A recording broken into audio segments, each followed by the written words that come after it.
The following program is produced by the Tech Talk Radio Network. Hey, everybody, it's comedian Brad Williams, and I'll see you February 4th for my show at the Fox Theater right here in Tucson. But right now, you're listening to Tech Talk. Enjoy the show. Welcome to another episode of Tech Talk Radio. I'm Andy Taylor. I'm Sean DeWeird. I'm Matt Jones. I am Slick. And I'm Justin Lemmy. Oh my gosh, the whole crew is here. It only took us 6 weeks? A little more than that. I think you've been gone since Thanksgiving, haven't you? Yeah. Well, no, I've been in one or two since then. Are you sure? I don't know. I'm pretty sure. How was your Christmas? That we don't know. Yeah, no, it was fine. It was good. We went to Southern California. We actually oh my God, dude. We flew JSX. Have you guys ever heard of JSX? No, I saw your photos and I'm like, what airline is that? JSX is kind of like it's like a boutique airline. They don't fly out of DIA, which is Denver International Airport, which is, where everything flies out of. Right. They fly out of Rocky Mountain Metro, which is only 15 minutes from our house. It's a small little airport. The thing about JSX is what they bill themselves as is halfway between commercial and private. Wow. And so when you get on a JSX flight, it's like one of those little CRJ jets, like the regional jets, which is normally about 50 to 60 people. This one, the way they have it out, the way they lay the rows out is from right to left is a seat, a cocktail table, the aisle, and then another seat. So you're actually never sitting next to somebody. You have your own seat, and every seat is spaced out like business class. Oh, wow. So you have all the business class room. So honestly, when we took the flight from Denver to Burbank, California, it was a total of 32 people on the flight, which is great because it's, there's not a lot of people there. You also get free drinks, free snacks, all that other stuff. Anyway, so we flew right into Burbank, and then we picked up our Turo. We rented a Turo, which is another rental service, but it's by privately owned people, kind of like an Airbnb, but we got a Tesla. So we drove the Tesla from the Burbank airport down to San Diego, which took forever because LA traffic sucks. It took us about 3 hours to get what normally you should take an hour and a half, maybe at the most. Yeah. It took us three hours. We finally got down to San Diego. We did hung out in San Diego for a few days. Then we went back up north to Oceanside, went to Legoland. Legoland was great. It's for my son's 7th birthday. Yeah. Legoland was fun. It's obviously made for more younger kids and everything, but there are some cool things for adults, especially Mini Town USA, which is, they got scale, I don't want to say scale replicas, maybe 1/6 scale replicas of Las Vegas, New York City, San Diego. So you can walk down the strip of Las Vegas, and the Luxor only basically stands up to your chest level. That's cool. But it's cool. I mean, it's really detailed. And then after we did Legoland, we went back up to Burbank and went to Universal Studios Hollywood. They have the Mario there, don't they? The Nintendo World. Yeah. Nice. So we went to go see Nintendo World. We got in Nintendo World. It was fine. It's kind of small, to be honest. I mean, you think about it, it's, I'm used to things like Disneyland or Disney World, whatever. Nintendo World, even Universal Studios, even Legoland was very small compared to what I was thinking it was going to be, like Disneyland. Yeah. But Nintendo World was especially small, and we got in, we got early access. So we did the ride, we had to wait 20 minutes. It wasn't a big deal. But after we got out, that's when everybody else got in the park, and everybody obviously rushed to Nintendo Land or Nintendo World. And so all the lines were 75 minutes plus. Wow, that's just to crazy, do anything. Yeah. And so we were let's go back up. So we went back up. The way Universal Studios sits, if you imagine the mountain that where the Hollywood sign is. Yeah. Universal Studios sits just to the left of the Hollywood sign, on the actual mountain. To get where Nintendo World is, and where all the movie studios are, you have to go down 7 escalators just to get down there. Yep. So we got all the way back up to the top. We went to the Wizarding World of Harry Potter, and which was actually pretty cool. Which, yeah, Sean's wearing his Harry Potter hoodie. We went to the Wizarding World of Harry Potter. That was pretty cool. We did a little roller coaster ride there, and then Eric wanted a wand. And the wand that he wanted was one of those that has a sensor at the end where you can walk around the Harry Potter world and you can do your little magic tricks and then something will happen, in the window or whatever. That's kind of cool. Well, yeah, if you're 6. Hey, I'm perpetually 6, so I would love it. So I'm sorry. I'm in my 30s, and I thought that stuff was really cool in Florida. So yeah, there you go. Yeah. So I need to ask, how much was $75 that later. wand? Oh, there you Yeah, go. $75 later. Oh boy. Eric is walking around with this wand, and he goes and does 3 out of the 15 spots that you can do. And he's like, all right, I'm done. And I'm like, we're going to do all 15 of these spots because I just spent $75 on this wand. Yeah. So yeah, we walked around, did that. And then we went to Simpsons World and did Moe's Tavern. Yeah, I got to have a beer with Barney. Yeah. That was pretty cool. I saw, and then I did before you move on from that. I saw something the other day. Somebody has taken AI and recreated the Simpsons as how they would look as real people. Yeah, I've seen that. It's actually pretty darn terrifying. Homer, A little bit. Bart, the wife. Marge is hot. No, she's not. She's horrific. She get the No, big purple you're hair. looking at the wrong one. You're looking at the wrong one. wrong the one AI? I saw. Yeah. The one I saw, Marge was hot. No, I didn't think so at all. I'd rather see a Family Guy, which that would be better. But no. Hey, you could Google okay. AI. Let me ask Simpsons. you. All right. Let me ask you real quick. Everybody, no other thing except for the answer I'm asking you for. Okay, All right. Andy, Marge, or Lois? Lois. Marge from Simpsons or Lois from Family Guy? Lois. You're saying Lois? Lois. Okay, Slick. Lois. Okay, Sean. Lois. Matt. Lois. That wasn't that tough. She's just the coolest. She just seems like she'd be a lot of fun to hang out with. Yeah. We got back on the JSX flight All to right. go back home. And sitting behind me, I'm in the first seat, was Coach Prime, Deion Sanders. Yeah. I was freaking out. I was like, wait, hold on. Because the first thing is, I saw him and I could tell by his facial, because he had his sunglasses on, he has his hat on, he has his headphones on. But I could tell by his nose and mouth and everything. I was like, that's familiar. And then I see the Colorado hat.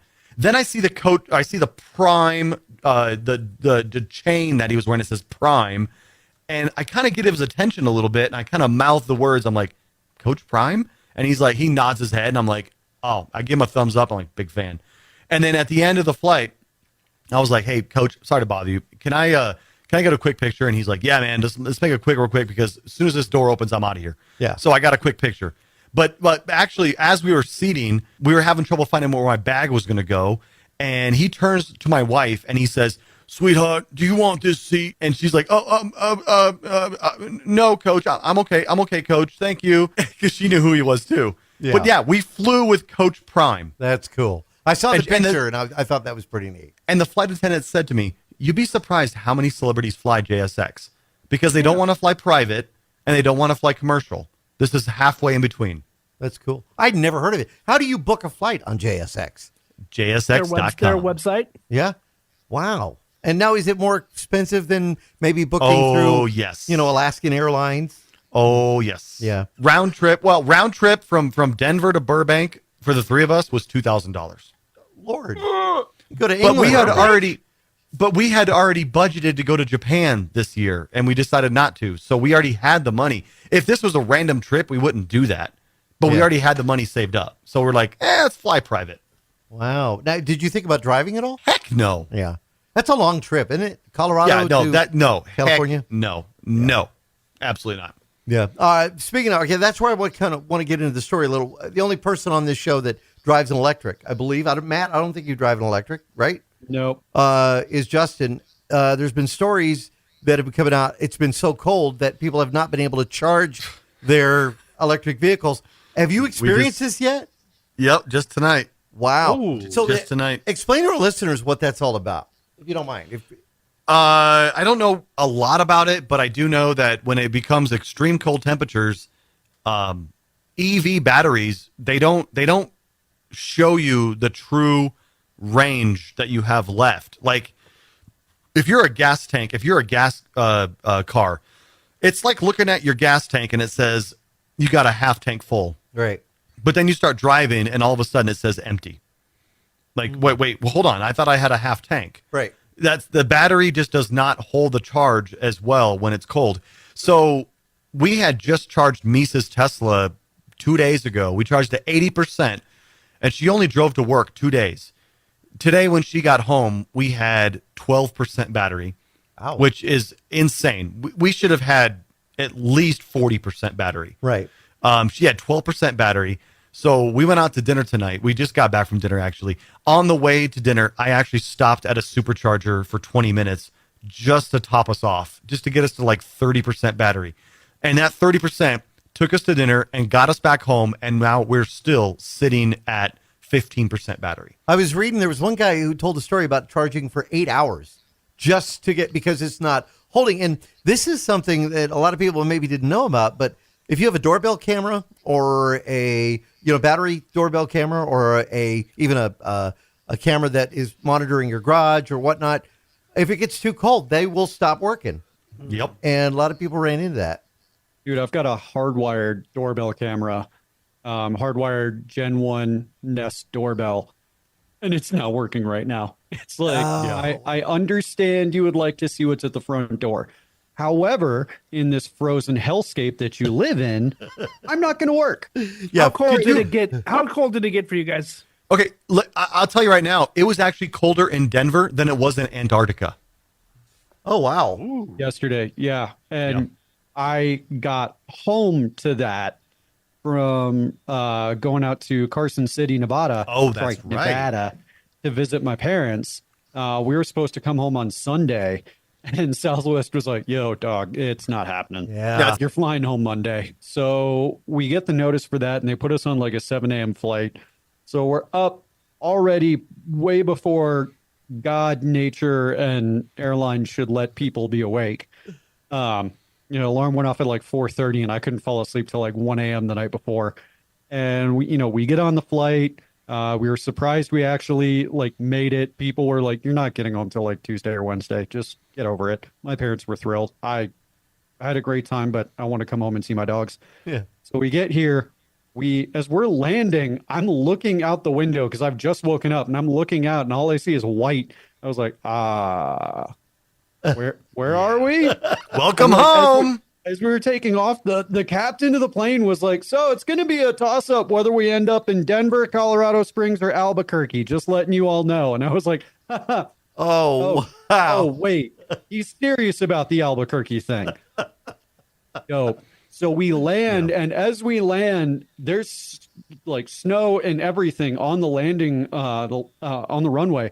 And we land, and I feel the back of the plane kind of fishtailing a little bit. And I'm just sitting there like fully embracing the millennial nihilism. I was just like, well, maybe we'll finally just call it a day. Oh, man.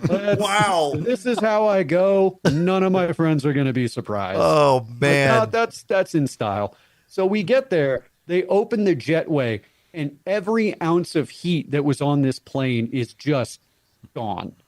Oh, my gosh. Yeah. Just vanishes. And I'm just sitting there like, yes, home to a frozen hellscape. This is fantastic. Let's go see what this is like. You couldn't see more than like maybe 150 feet outside of the terminal. And I'm just like, and I get to drive home in this. Welcome home. Yeah. Yes. Yeah. Now, Sean. It was like negative 20. Sean is in South Bend, where I know you get pretty cold there too, don't you? It was 10 below zero Saturday morning. Oh my gosh. That's it? Oh, that's warm. That's warm compared to what we had. I think our low was like negative we also had 35. 28, 30-mile-an-hour winds. Oh, So the wind chill was so cold, it's the same in Celsius as it is in Fahrenheit.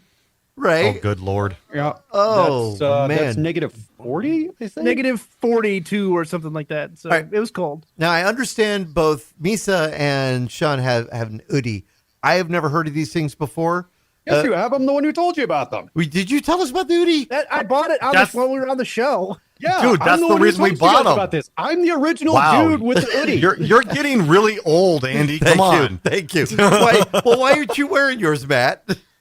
Because I'm in a smart wool and it's upstairs. Because he just I got didn't have home and he time to ran run down. upstairs Yeah. and come down here. Like, I'll go get it if you want. Oh, you guys are going to hate me for this. I think it's the heat affecting me because it's what, 79 yesterday? I think maybe that's screw it. you. Screw you. From the bottom of my heart. Here we go. From the bottom of my Yeah, heart. here we go. It is 1 degree right now. Am I here? Oh, Yeah, man. I think we got like 20 right now. So sorry, guys. So sorry. All right. So for the hoodie, you've told us about it. Refresh us, Sean. Yours is a Harry Potter hoodie. Yeah, this is the Harry Potter one. It's big. Mhm. If you're watching the video, you can see it. Right. On I- TechtalkRadio.com. Yeah. I got it for Caitlin. But let's be honest, And I've you're worn it wearing more it. than she has. Well, see, I got Misa a Barbie one for Christmas, but there's no way I'm going to wear that. Yeah, that's a good idea. Oh, Yeah. come on, man. Yeah. Modern masculinity. You can do it. Yeah. But it is very comfortable to wear around the house if you're just lounging. It's got the front pocket so you can put stuff in it. Right. The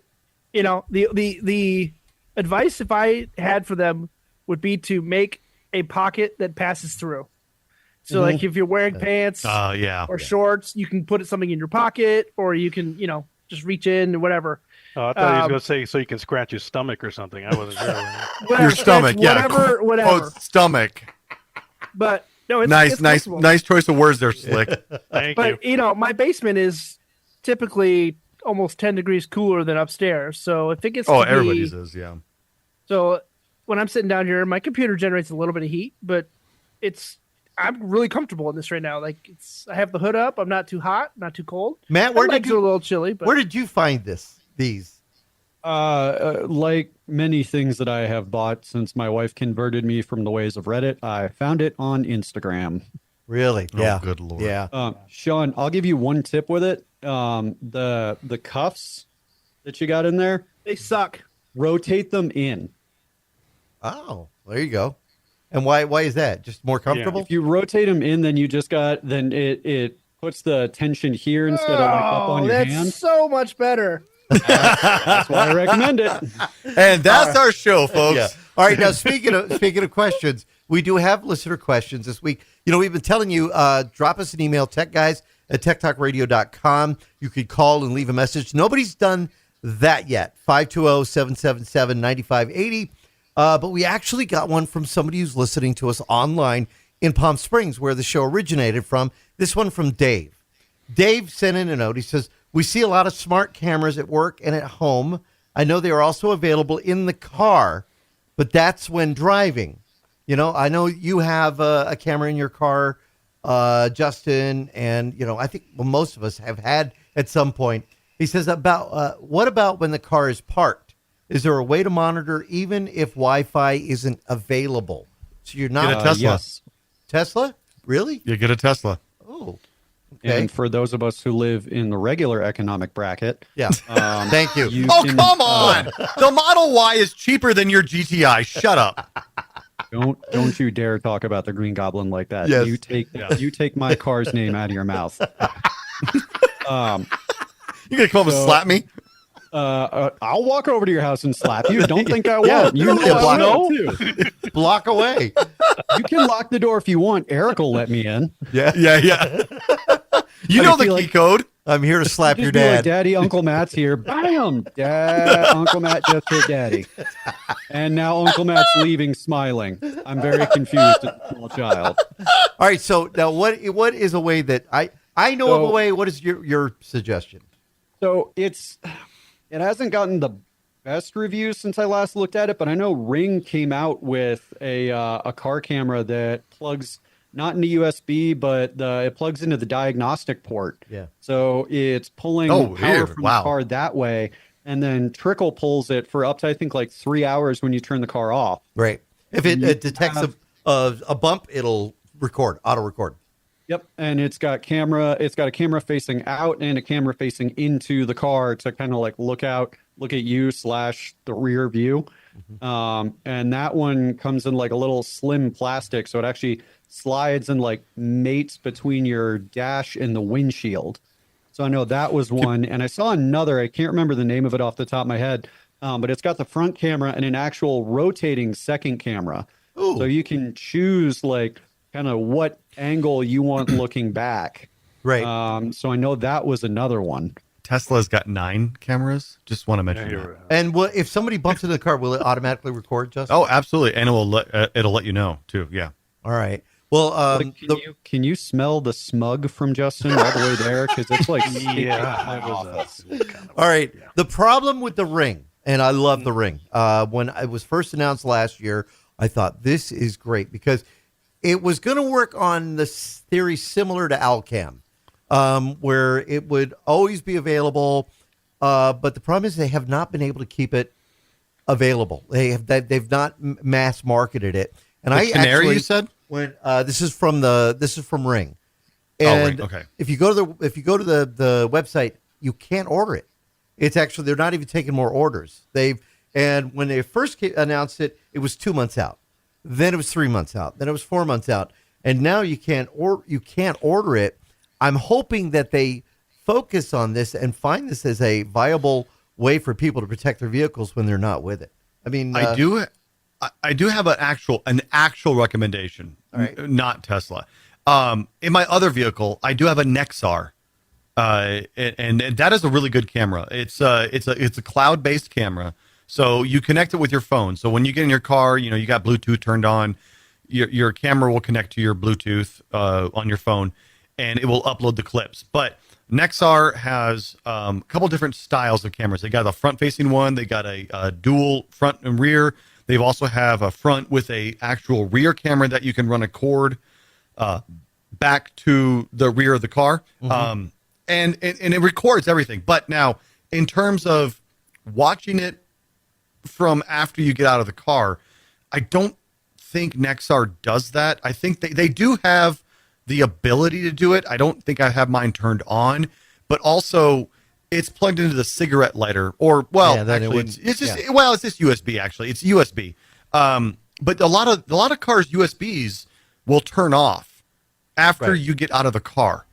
So to try to find a power source that'll stay on, that's dependent upon what kind of car you have. That's going to be the ODB 2 port. Is going to be your ODB. Sure, like ODB Matt port. said. Yeah, that's going to be probably the best way. The Alcam that I had, I really loved it, and it did that. I never forget taking my car to a shop and it being worked on and having a detection go off, and turns out there was a cat sitting on top of the car, and it was enough to set off the camera. And I'm here at home, and this is like 5 miles away, and I'm looking at it because it used a 4G connection at the time. I don't know what they're up to now. Oh, cool! But the problem is they were expensive. When they started, I think they went to $20 a month for the service, and I just thought, I can't justify this. It just wasn't worth it for me. But I'm hoping there'll be more cheaper alternatives, for what you're trying to get. I think the Ring is probably going to be the next best bet. They just, like you mentioned, Matt, they just need to get it into mass production. Mm-hmm. So there are some other vendors that also have cloud-based ones. Garmin has a cloud-based one. YiCam has a cloud-based one. You like the Yi brand, don't you? Yeah, that's what I have. I've been with them since their first version, and then they had an issue with. But YiCam sounds like Chinese.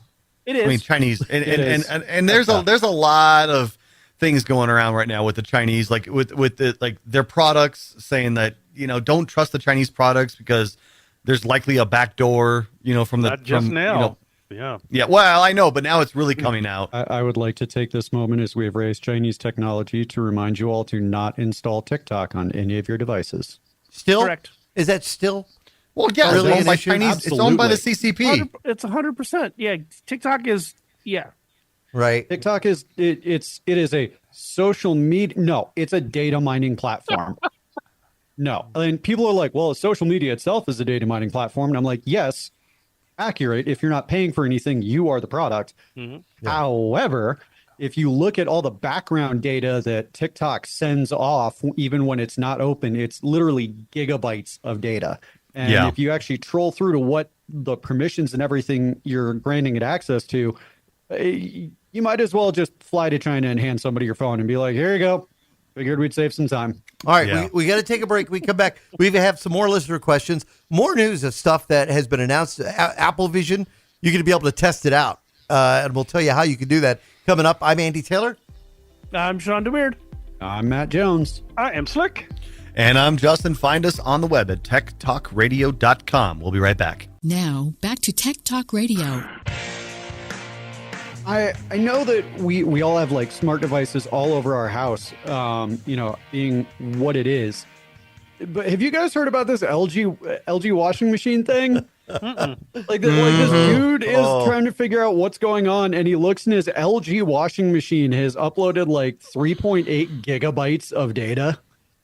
Well, I mean, all the smart connected devices. I've seen this before with the like a smart dishwasher or whatever. Yeah. And That's a lot of data for a washing machine. I don't know how many loads of whites this guy was doing, but I'd say it's the delicates. it's got to be the delicates and the permanent press cycle, man. That's where the money's at. Yep, that's where it is. Yeah. It's one where as we bring more and more of these smart devices into our house, the thing that is consistently overlooked for so many of these things is security for IoT, Internet of Things, whether it's your thermostat, your doorbell, your washing machine, your Roomba. Security is not baked into so many of these things that I actually had a buddy who is over at a mutual friend's house, and he was able to just connect via Bluetooth to his buddy's smart switch to turn his lamp on and off. And then when he went home, he realized at home, not at this dude's house, at his house, he was still connected and was like, I wonder, and started turning the lamp on and off. And his buddy, our mutual buddy, called him back and was like, yo, stop screwing with my lamp. And like, it's funny, but it's also terrifying because he was able to connect to Bluetooth without a password, anything like that. And now he's on his own home Wi-Fi, sending commands to this dude's password protected Wi-Fi, and it just slips right by everything. And it's like, oh, okay, I gotta turn the lamp on and off. Okay, I turn the lamp on and off. That's a big problem for a lot of these IoT things, is that you're forced to put them on the cloud. If you want something reasonably priced, that's what you're going to get. Yeah. If you want to pay more to be local, that you're going to pay more. They're going to sell your data. That's the way it goes. I have an LG refrigerator, and I remember I was pretty excited when we got it because it was a little different than what we had, and I found out it was internet connected. And when I looked into it to see, what is the benefit of it, I thought maybe it's one of those refrigerators that will tell you, oh, you're low on milk, or I can look inside while I'm in the grocery store, and they have this. You could look inside the refrigerator and see, okay, I need eggs, I need this, I need that. No, this was just to tell me when to replace the filter. And I thought, I don't need that. I don't need to connect to the internet for that. And I there's a lot more going on behind the scenes. I didn't even enable that. But I've got an LG. I got an LG TV that does the same thing, and now it's becoming really a pain because it's always asking. Yeah, So I just helped a neighbor set up an LG TV, and she was forced to log in and create an account. And it is ugly. Yeah. Just to install an app. What's the old joke? Regular IT guys, I've got Google Home, a smart thermostat, smart light bulbs, this, that. Security guy, I've got a printer from 2001, and I have a gun next to it just in case it starts acting up. Yeah, these internet connected devices. I have what people know. I've mentioned on the show before. It's called a pie hole, right? And it's a DNS black hole system. So I run that as my DNS. And when I connected up I have a Samsung TV and I have an LG TV, and both of them are just freaking out on the pie hole. When I go to the pie hole dashboard, the top two talkers, the things that are sending the most requests, are my LG TV and my Samsung TV, because the pie hole is blocking their ability to call home because they're stealing my data. These TVs are watching. They're looking at what I'm watching, what apps I'm using, and they cannot report back. And they're desperately trying to report back to Samsung and LG, this is what Justin Lemmy is watching and what he's using, but they can't because I have a pie hole. So If you're interested, look into Pi-hole. It's free. All you got to do is buy a Raspberry Pi. It's like $30, and you set up a Pi-hole and put it on your network, and that will block a lot. Not only does it block that, it blocks ads on almost every single website you visit. It blocks almost all ads. There is a Synology Docker for Pi-hole. So if you I don't have yes, Raspberry I haven't Pi and set you're that running up a yet. Synology, you just have to have something that is capable of running Well, Docker. Synology is way more expensive than a Raspberry Pi, but anyway, yeah. What did they determine to be the issue with this washing machine sending up 3.7 gigabytes of data? It was hacked. It's a botnet. A botnet is basically two parts. You've got a command and control node that is like your general, and you go out and compromise all these devices and you turn them into bots that respond to the command and control node, and then you can use all these devices for whatever you want for going DDoS out. So a lot attacks. of people, when you do like DDoS attacks, distributed denial of service, where they're just flooding it with too much traffic and it takes a website or a service down.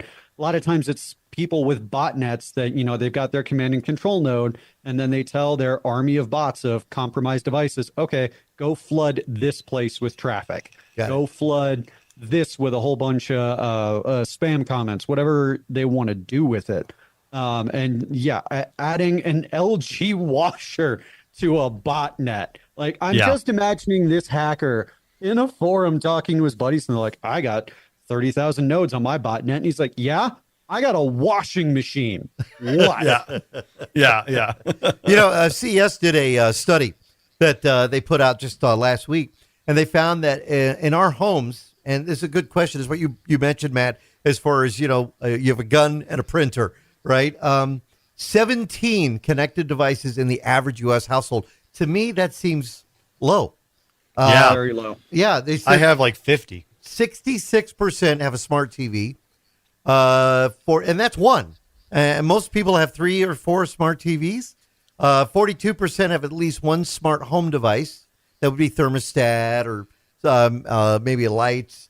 31% have a security system. 39% have a smartwatch, and 89% have a streaming video service. And again, I think 17 connected seems way low. You said 50? Yeah, way low. 50? I have Justin? 50, at least 50. Yeah. Hey, Andy, were you afraid that that refrigerator might be sending back your diet plans to your physician? No. Just checking. I never connected. you could- I never connected it. It just reminds me of the story of the younger girl who got grounded from her computer. Right? So she went to her phone to tweet. And Oh, then that's right. they took her phone away. So then she went to her 3DS to tweet. And then they took her 3DS away. So then she went to the fridge and tweeted from the fridge. So all Somebody's because they were all addicted. connected to the device. It was just funny. She just kept saying, they took my phone. And then she went to the next device. And it was this really funny story that ended up being a viral story. But that reminds me of that. It's like all these connected devices that can get out and reach the internet. People don't think about what can reach back in. Apple is going to be doing demos. How many of you are into the idea of getting yourself the $3,500 Vision Pro? Are Anybody? you seriously asking me this question? Yeah, I am. Yep.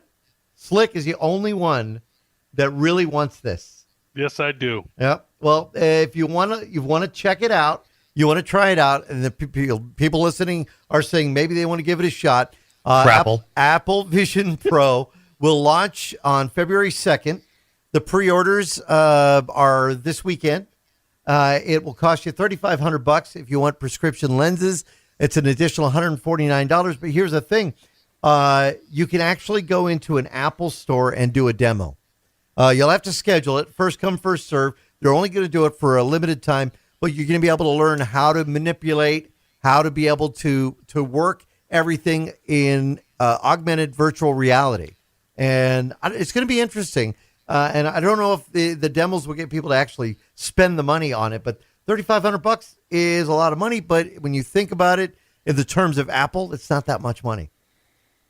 It's Apple. It's not a consumer base. And I can say that because I worked for them.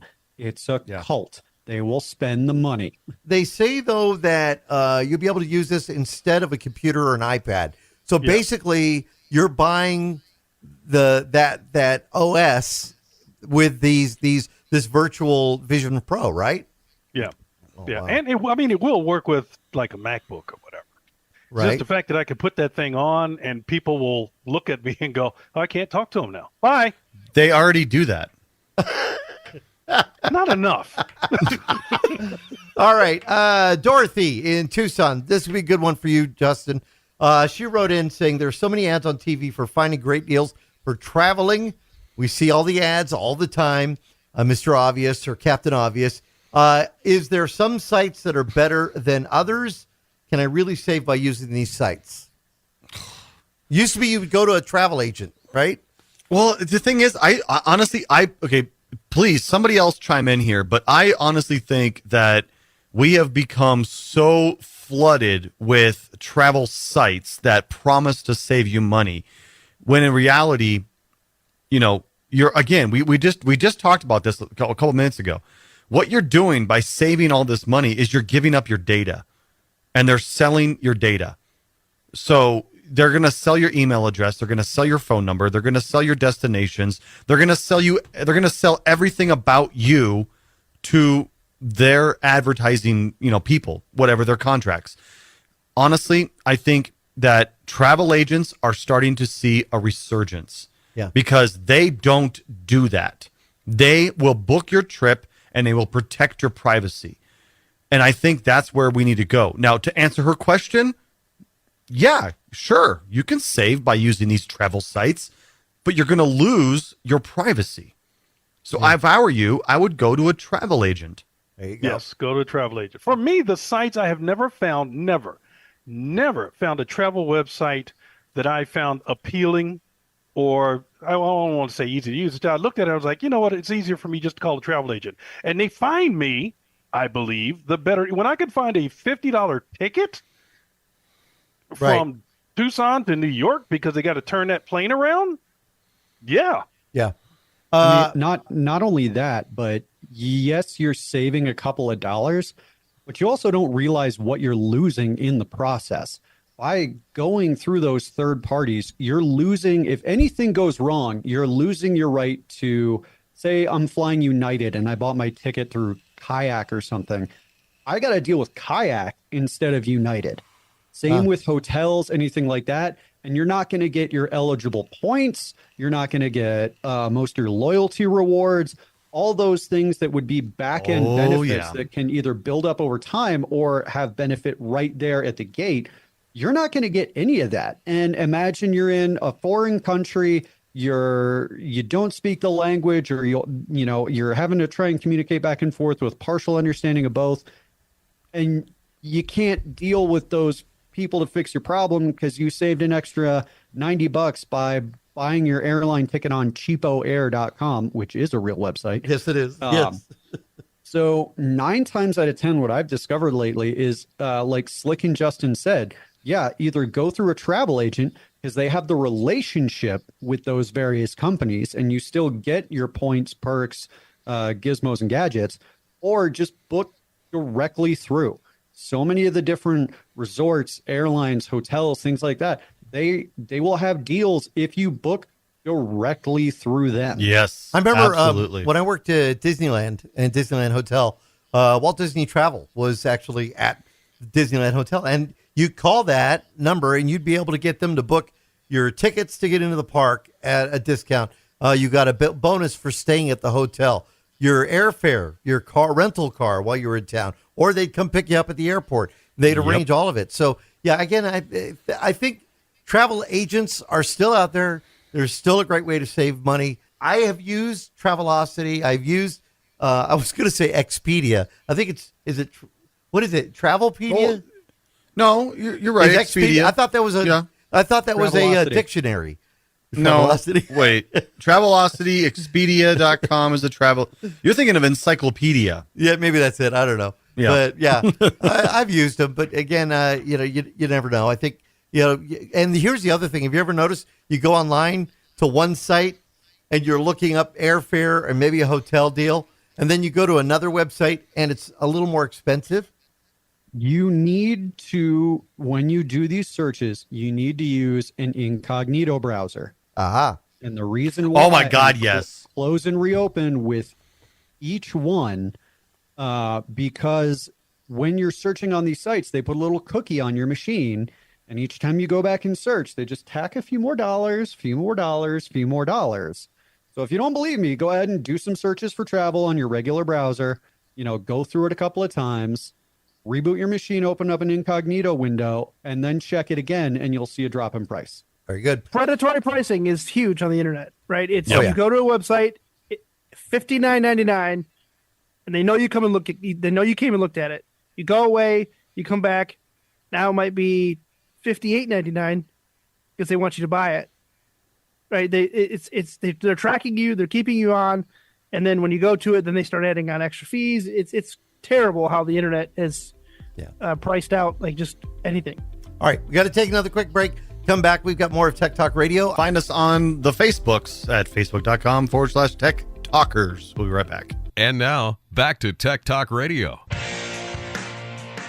A couple years ago, I got myself a present when we were doing COVID, and I was doing the online trivia for Brews Beers. Right. And I was doing these doing the online trivia with everybody watching, and I would try to use my keypad to fire off little GIFs or, little things for my live stream. And I found it very cumbersome. Anyway, all the people that were watching for my 40th birthday, they actually pitched in and got me I think it was like a $400 gift card. And I bought myself a Stream Deck. And if you don't know what a Stream Deck is, it is a extension to your computer of a set of, there's a couple different models. There's the one I got is the 15 key model. So it's like, think about adding a 10 key, your 1, 2, 3, 4, 5, 6, 7, 8, 9, whatever, adding an extra 10 key to your system. But this is 15 keys. And these are all programmable. Like, you can do whatever you want with them. You can make them just do a simple hotkey where you press it and it does something, or you can make it a macro where you press it and it will do A, B, C, and D. You can do all kinds of stuff with this. So ideally, it is designed for people that do live streaming where they want to add effects to their live stream, where they want to toss up a different camera shot, or they want to put a graphic on the screen, or they want to switch where their camera position is. They can just hit a hotkey and it will do that. But there's so much more you can do with a Stream Deck. And in fact, I found out after having one for so many years, like 3 years, whatever, I finally I don't really use this PC as much anymore. And it sucks. It's a total other story, but I don't use my desktop PC even after upgrading it. So I grabbed my Stream Deck and I took it to work. And I was like, let me see what I can do with it at work. So what I did at work was, on my 15 key Stream Deck, I have a couple different buttons, and they're all illuminated, and they're LED screens behind them, so you can see what you're looking at on the screen. So I have a couple buttons that have different time zones, because I deal with people in every time zone. So I have like New York, Chicago. I have one for Tokyo, just because my family's in Tokyo or whatever. But I also have one called Work, and it's a macro hotkey. All I have to do is press Work, and it opens up my Outlook, it opens up Firefox, and it opens up 4 different tabs of the most common things that I use on those tabs. It also opens up Microsoft Teams.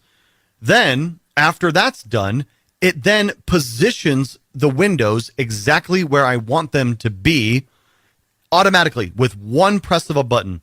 It does all of that. Wow. Now, here's the really cool thing. If I decide that I ever want to play a game at work, let's say it's a slow day and I'm not really doing nothing, right? And I want to play a game at work, but the boss walks in. I have a button on my Stream Deck called Emergency, and I press that button and it minimizes the game. It minimizes whatever the active window is, Right. and it throws up an Excel spreadsheet. Oh, nice. That's where I thought you were going with this. Yeah. Yep.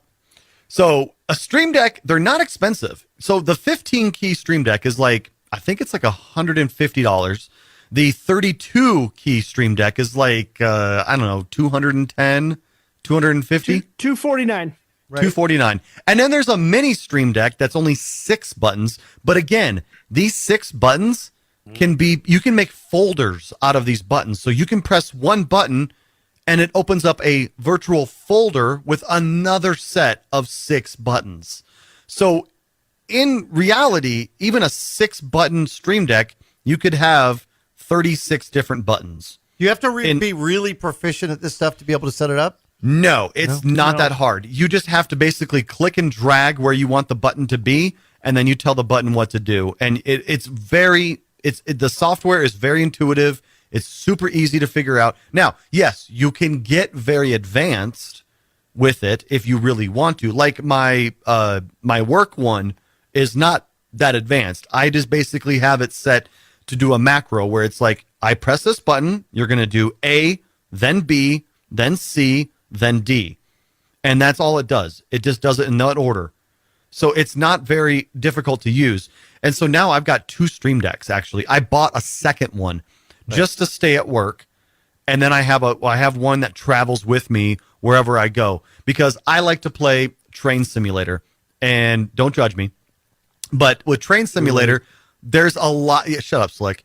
There's a lot of hotkeys on Train Simulator. You wear right? a little engineer. Do you wear the engineer hat? There's a lot of hotkeys on Train Simulator, so I like to have them set up on the Stream Deck, so I can just hit the hotkey instead of having to hit Control-Shift-H to open up the doors of the train. I just hit one button and it does it.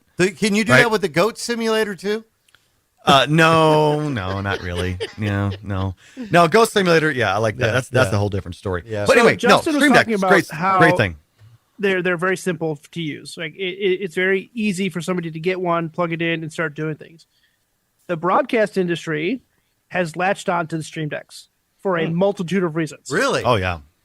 They're incredibly powerful. There is a open source software that you can buy, or not buy. It's open source. It's free. What to say? Bitfocus That defeats the whole Companion. purpose. I know. I missed. What's it called? Bitfocus Companion. All right.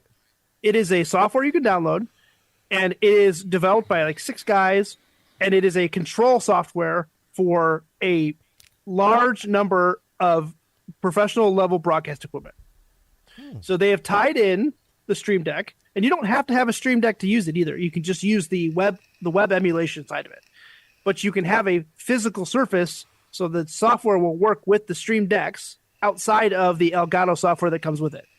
Cool. But I can tie it. We use them all the time at work. We use them in all of our control rooms. We use it to play audio, but I can set it up to control our video switcher. Right. I can run macros. I can run audio. I can trigger graphics out of our expression machines. I can set it up. Andy, you could set it up to run your A10 Mini. So you wouldn't even have to have it on your desk, and you could fire commands with it. It works with OBS. It works with all of the streaming platforms that are out there. If you want to be a little bit more on the bleeding edge of that Stream Deck type stuff, Bitfocus Companion, it's an incredibly powerful tool, and it is used worldwide in the broadcast industry. So the broadcast industry, this standard is Blackmagic Design. Yeah. And Blackmagic Design would charge you probably $25,000 to $30,000 for something what Sean is mentioning that you could buy for $150 with some open source software. Yep. So a lot of people are using like a lot of broadcasts. This happened during COVID, right? Stream Decks came out right before COVID, and then people started using them to do simple streams. A lot of churches using vMix and a couple other platforms, Wirecast, StreamYard, all those other ones, and are able to then use Pro Presenter. So then now all of a sudden you have a little mini switcher, 2 buttons to switch cameras. I can put up a graphic in Pro Presenter. I can run through slides. I can, all this stuff. And it became a very powerful tool, and it's almost a necessity now to know how to use Bitfocus in a job like mine. All right, one more question before we go to break here. Darren and Saurita. A few years ago, we were talking about a British TV show that centered around people working in IT. I think Amanda was the one who told us about this, and it was supposed to be funny, but I can't remember the name of the show. It's supposed to be funny. And can't find anything that looks like this. Is there any idea of what this show would be? It's British. Matt knows. Matt? It's the IT crowd. Yes, it is. Yeah, the IT crowd. Slick, Yep. You should know that because you look like one of the characters. 20 Yeah. I know who you're talking about. He does, actually. He does. I'm sorry. Hello, IT. Yes, have you tried turning it off and on again? Thanks for calling. All right. No, we'll be up there in just a minute. I don't know where you can find it. I don't know if it's Got a BBC pretty good British accent. or Netflix, but it's the IT Crowd is the one you want to look for. All right, going to take a quick break. We'll be back with more of Tech Talk Radio. I'm Andy Taylor. I'm Sean DeWeird. I'm Matt Jones. I am Slick. And I'm Justin Lemmy, and I'm not even going to try to do a British accent. So, yeah, we'll be right back. Cheers. Jolly good. I do want to remind you, you can follow us on YouTube. We've got a YouTube channel. We post a lot of our KMSB Fox 11 segments there, videos that we have put together of maybe a product that we're showing. And again, you can find that all just by subscribing to our YouTube channel. You'll find the link on our main webpage at TechtalkRadio.com. We'll be right back. And now, back to Tech Talk Radio. So during the break, I did a quick Google Foo. Yeah. And the IT Crowd is on Netflix, at least in the U.S. All right. So on Netflix, IT Crowd, are they like long episodes, like a half an hour? Half an They're hour. normal TV show episodes, but it is British humor. It's based in the UK. Perfect. Which But makes it like 2 hours. It is Because you have to keep rewinding and figure out what they're saying. It is a very well done show, and it is, if you like or know somebody that likes technology, they're going to like the show. And if you like Tech Talk Radio, Slick is the main character. Yeah, basically, yeah. I want to quickly mention, just real fast, a show that I've been watching on Netflix. My wife got me into. It's called Vivant, and it's on Netflix. It is a Japanese thriller, Vivant, Vivant. It involves the CIA. It involves all kinds of like crazy organizations. It is super, super cool, and it's got so many twists and turns. It's like what's that movie with Kevin Spacey? The Usual Suspects. Okay. Usual Suspects. Yeah. All right. Yeah. Now I got something for you, Justin. Last year you told us about barbecuing, that you were like smoking your meat and doing all kinds of crazy stuff to it. At CES this year, I saw this and I thought of you right away. How about having the perfect steak cooked in 90 seconds? Blasphemy. Yeah. Blasphemy. It is the world's first AI-powered grill. Sear Grills. Nope. Perfecta. Nope. But I check. would bet money I can make a better steak than that grill. Right? You're on. We're going to have to get one to try it. But here's the deal. The grill operates at 1,652 degrees. Oh, my gosh. How many houses are going to be lost? So it basically nukes it in 90 seconds. That's what Okay. it sounds like, you know? That does the food does not cook that way. But it's AI powered, so it's got to work, right? Oh, yeah. It uses ChatGPT, which we all know that's accurate. Perfect.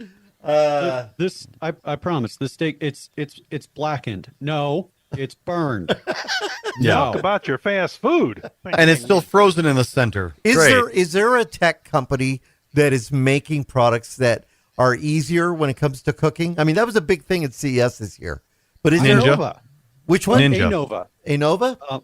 Anova, I use them for sous vide cooking. Connects via Bluetooth to my phone, and I use their app. It's literally I'll be honest. When you look at this thing, it looks inappropriate. It definitely does look inappropriate. It looks horribly inappropriate, but it just clips to like a plastic bin or a pot or something, heats up the water to the right thing, and I don't have to be like, oh, I need this temperature at this long. I just go beef, steak, medium rare, go. Wow. All right. And then my phone lets me know it's done. Take it out, pat it dry, finish it in a cast iron like God intended. Yeah. All right. Yeah. Ninja. 1,000-degree grill. I personally like Ninja. Ninja does a lot of good stuff. They're air fryers, they're blenders, they're food processors. They're really good. All right. Well, that's it for this week's Tech Talk Radio. Kind of run out of time. We'll continue next week with more. Again, get your questions into us, techguys at techtalkradio.com. I'm Andy Taylor.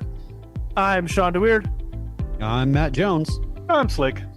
And I'm Justin Lemmy. Again, find us on the web at techtalkradio.com. Have yourselves a great week. We'll see you.